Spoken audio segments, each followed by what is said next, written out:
Question number 12 বলেছে Rima 59 kilometre পার ঘন্টা বেগে গাড়ি চালিয়ে একটি নির্দিষ্ট দূরত্ব অতিক্রম করে এবং 43 কিলোমিটার পার ঘন্টা গতিতে বাইক চালিয়ে সেই স্টার্টিং পয়েন্টে ফিরে আসে। তাহলে পুরো যাত্রায় তার গড় গতি বা অ্যাভারেজ স্পিড কত ছিল সেটা আমাদের 2 দশমিক স্থান পর্যন্ত নির্ণয় করতে বলেছে।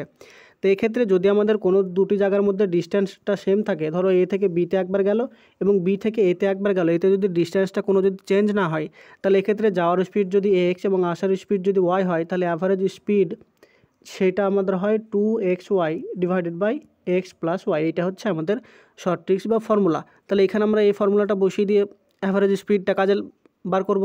তাহলে এখানে আমাদের 2 ইন্টু এক্স মানে যদি আমরা ধরি 59 আর ওয়াই মানে আমাদের দেওয়া আছে 43 divided by x plus y মানে হচ্ছে 59 আর 43 যদি অ্যাড করি তাহলে এখানে আমরা কত পাবো, এটা পাবো 102। এবার এইটা আমাদের কাটাকাটি করতে হবে। তাহলে 2 দিয়ে যদি 102কে কাটি তাহলে এখানে আমরা পাবো 51। তাহলে উপরে কত হলো দেখো 59 মাল্টিপ্লাইড বাই 43 আর ডিভাইডেড বাই 51। এবার এইটা কাটাকাটি করে ক্যালকুলেশন করে আমাদের অ্যান্সারটা আনতে হবে। তো এইটা যদি আমি অ্যাপ্রক্সিমেট দিয়ে করি, অ্যাপ্রক্সিমেশন দিয়ে ক্যালকুলেশনটা করার চেষ্টা করি, তাহলে 51 দিয়ে যদি 59কে কাটি তাহলে এখানে আমাদের কত আসবে, এইটা আমাদের 1 পয়েন্ট সামথিং আসবে। সেই 1 পয়েন্ট ধরো আসলো আমাদের 59 আছে, তো 59কে যদি আমরা 51 দিয়ে ভাগ করি তাহলে প্রথমে তো 1 দিয়ে যাবে, তাহলে এখানে হবে 8 শূন্য নামবে, তারপরে এখানে হবে 80, তার মানে আমাদের 1.1 আসবে। এই 1.1 যেটা আছে সেইটাকে আমাদের গুণ করতে হবে কত দিয়ে, 43 দিয়ে। তাহলে এটা তো শিওর যে 1.1কে যদি আমরা মাল্টিপ্লাই করি তাহলে 43 আসবে।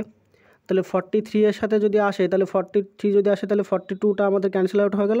তারপরে চারটের মধ্যে দেখতে হবে। তাহলে তারপরে আবার 43কে যদি 0.1 দিয়ে মাল্টিপ্লাই করি তাহলে 43 মাল্টিপ্লাইড বাই 0.1 মানে হচ্ছে 1/10। সেই 1/10 দিয়ে যেটা এইটাকে যদি কাটি তাহলে এইটা আবার 4.3 টাইপের আসে। তাহলে এইটার সাথে 4.3 যদি আমরা অ্যাড করি তাহলে এইটা কত আসে, 43 প্লাস 4.3, তার মানে এটা আমাদের 47-এর আশেপাশে আসবে। তাহলে 47-এর আশেপাশে মানে আমাদের কত আসবে দেখো, 47 আসবে, মানে আমাদের 45 হতে পারে না, এবং 47-এর কাছাকাছি 49টা আসে, 52টা অনেক বেশি হয়ে যায়। তার জন্য এখানে আমাদের অ্যাপ্রক্সিমেশন দিয়ে অপশান নাম্বার সি 49.75 এইটা হয়ে যাবে আমাদের উত্তর।